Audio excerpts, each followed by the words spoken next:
اللہم صلی علی محمد وعلی محمد وعجل فرجہم۔ السلام علیکم ورحمۃ اللہ وبرکاتہ۔ سوگنامہ آل محمد کا 47واں حصہ آپ کی سماعتوں کی نظر ہے۔ حارث ملعون ظالم اور بے رحم شخص تھا۔ اس نے اپنی بیوی کی ایک نہ سنی۔ ادھر یہ معصوم بچے رات بھر تڑپتے اور بلکتے رہے اور اسی حالت میں کمرے میں پڑے رہے۔ صبح ہوتے ہی حارث اٹھا۔ اس نے اپنی تلوار اٹھائی اور اپنے غلام کے ہمراہ ان بچوں کو فرات کے کنارے لے گیا۔ حارث کی بیوی پیٹتی ہوئی اس کے پیچھے دوڑی۔ جب وہ قریب پہنچی تو یہ ظالم تلوار کے ذریعے اس کو واپس ہٹا دیتا۔ فرات پر پہنچ کر حارث ملعون نے اپنی تلوار غلام کو دی اور اسے کہا، ان بچوں کی گردنیں اڑا۔ غلام نے اس کی بات ماننے سے انکار کیا تو حارث نے اپنے غلام کا سر قلم کر دیا۔ اس کے بعد حارث نے تلوار اپنے بیٹے کو دی۔ اس نے کہا، ان بچوں کی گردنیں کاٹ۔ اس کے بیٹے نے کہا، نہیں، میں ایسا کام نہیں کر سکتا۔ حارث ملعون کی بیوی نے کہا، ان بچوں نے کون سا گناہ کیا ہے جو تو انہیں قتل کر کے اپنی آخرت خراب کر رہا ہے؟ لیکن حارث ملعون نے کہا، میں انہیں ہر حالت میں قتل کرنا چاہتا ہوں، اس کے بغیر کوئی چارہ نہیں، کیونکہ مجھے یقین ہے کہ اگر راستے میں شیعوں نے ان بچوں کو دیکھ لیا تو وہ ان کو مجھ سے چھڑا لیں گے۔ اسی دوران وہ بے رحم اور سنگ دل انسان اٹھا اور تلوار کو نیام سے باہر نکال کر اپنے بیٹے کو قتل کرنے کے ارادے سے پکڑا۔ وہ جو ہی آگے بڑھا، اس کی عورت نے بہت داد و فریاد کی مگر اس پر کچھ اثر نہ ہوا۔ اس نے سب سے پہلے اپنے بیٹے کو قتل کیا، پھر بچوں کی طرف متوجہ ہوا۔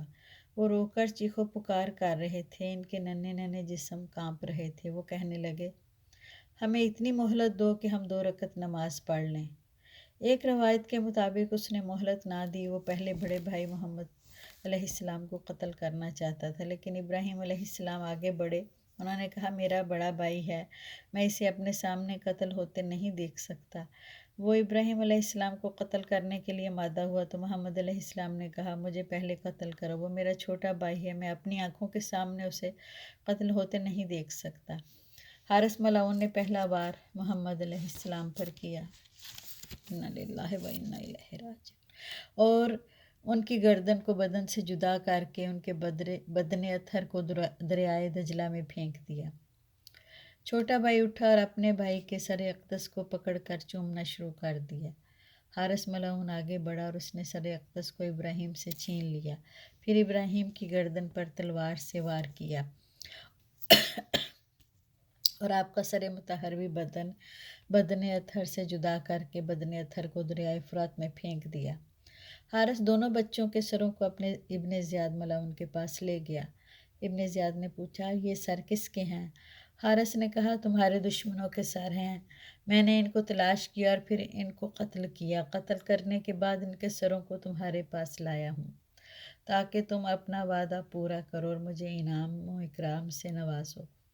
ابن زیاد ملعون نے پوچھا، میرے کون سے دشمن؟ حارث ملعون نے کہا، یہ مسلم علیہ السلام کے بچوں کے سر ہیں۔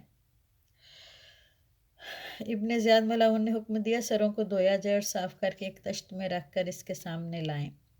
پھر ابن زیاد ملعون نے حارث کی طرف منہ کر کے کہا، افسوس ہے تجھ پر، کیا تجھے خدا کا خوف نہ رہا کہ تو نے بے گناہ بچوں کو قتل کر دیا؟ اس وقت ابن زیاد نے اپنے سپاہی مقاتل کو، جو کہ محب اہل بیت تھا، حکم دیا کہ اس ملعون نے میری اجازت کے بغیر ان بچوں کو قتل کیا ہے، لہٰذا اس کو اسی جگہ لے جاؤ جہاں پر اس نے بچوں کو قتل کیا ہے اور جس طرح تم چاہو اس کو قتل کرو۔ یہ سن کر مقاتل بہت خوش ہوا۔ اس نے حارث ملعون کے شانوں کو مضبوطی سے باندھا، اس کو کوفہ کے بازاروں میں ننگے پاؤں پھرایا۔ مسلم کے یتیموں کے سر بھی اس کے ہمراہ تھے۔ جدھر سے یہ گزرتے مقاتل اونچی آواز سے کہتا، اے لوگو، یہ حضرت مسلم علیہ السلام کے یتیم بچوں کا قاتل ہے۔ لوگ چیخیں مار مار کر روتے اور حارث پر لعنت کرتے۔ کافی سارے لوگ فرات کے کنارے اکٹھے ہو گئے۔ لوگوں نے دریا کے کنارے 2 لاشیں غلام اور حارث کے بیٹے کے بھی دیکھے اور ایک شدید زخمی عورت دیکھی۔ غمزدہ لوگ حارث کی بے رحمی اور قساوت قلبی پر تعجب کر رہے تھے۔ حارث نے مقاتل سے کہا، مجھے 10,000 دینار کے عوض رہا کر دے۔ مقاتل نے کہا خدا کی قسم اگر ساری دنیا کی دولت تیرے پاس ہو اور تو وہ ساری دولت مجھے دے دے تو تب بھی تجھے نہ چھوڑوں گا، کیونکہ تیرے قتل ہی سے مجھے جنت ملتی ہے۔ تو نے آل رسول صلی اللہ علیہ وآلہ وسلم کو اذیت پہنچائی ہے اور ذریت رسول صلی اللہ علیہ وآلہ وسلم کو بڑی بے دردی سے شہید کیا ہے۔ اس نے حارث ملعون کے دونوں بازوں اور دونوں پیروں کے ٹکڑے کر کے دریا میں پھینک دیے۔ اس کی آنکھوں، کانوں اور پیٹ کو پھاڑا اور اس کے بعد لوگوں نے اس ظالم کی ناپاک لاش کو جلا دیا۔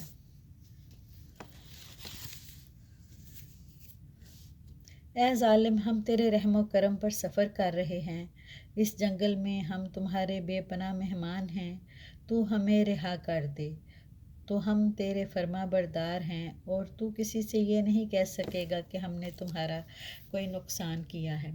ہمارے بالوں کو تراش دو اور ہمیں حلقہ بگوش لے کر پھر بازار میں لے جا کر ہمیں فروخت کر دو۔ اگر اس طرح بھی تیری طبیعت خوش نہیں ہوتی تو ہمیں ابن زیاد کے پاس زندہ حالت میں لے چل، شاید وہاں کسی کو ہم پر ترس آ جائے اور وہ ہم یتیموں کو خرید کر آزاد کر دے، اس طرح ہم واپس گھر لوٹ کر بہن کا چہرہ دیکھ سکیں اور ماں کی زیارت کر سکیں۔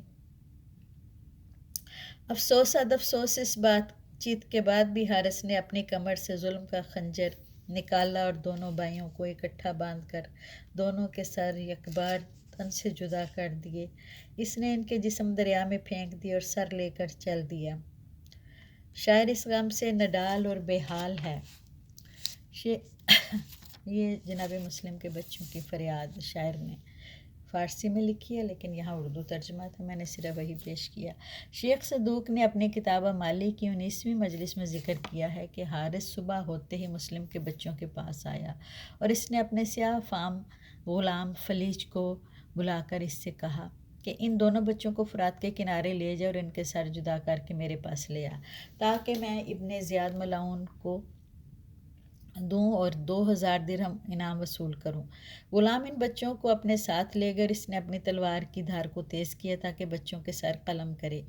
ایک بچے نے غلام سے کہا تمہارے رنگ کی سیاہی ہمارے جد رسول خدا صلی اللہ علیہ وآلہ وسلم کے مؤذن بلال سے کس قدر مشابہت رکھتی ہے۔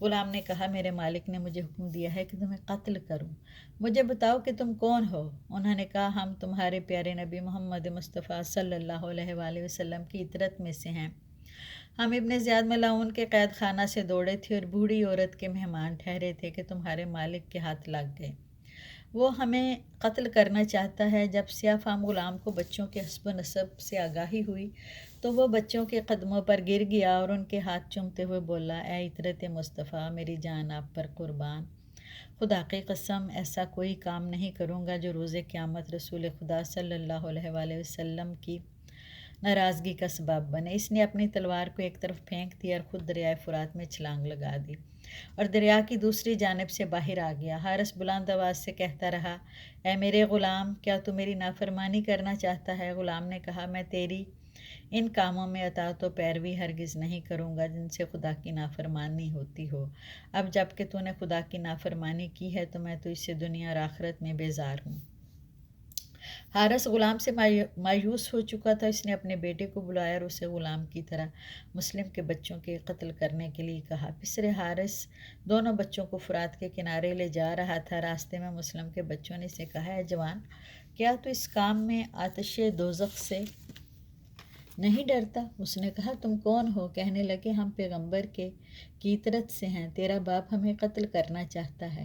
جب پسرے حارث کو بچوں کے حسب و نسب کا پتہ چلا تو وہ بچوں کے قدموں میں گر گیا اور ان کے قدموں کے بوسے لینے لگا۔ اس نے اپنی تلوار کو ایک طرف پھینک دی اور خود فرات میں چھلانگ لگا دی، دریا کی دوسری جانب نکل گیا۔ اس کے باپ نے آواز دی میرے بیٹے، کیا تو بھی اپنے باپ کی نافرمانی کرتا ہے؟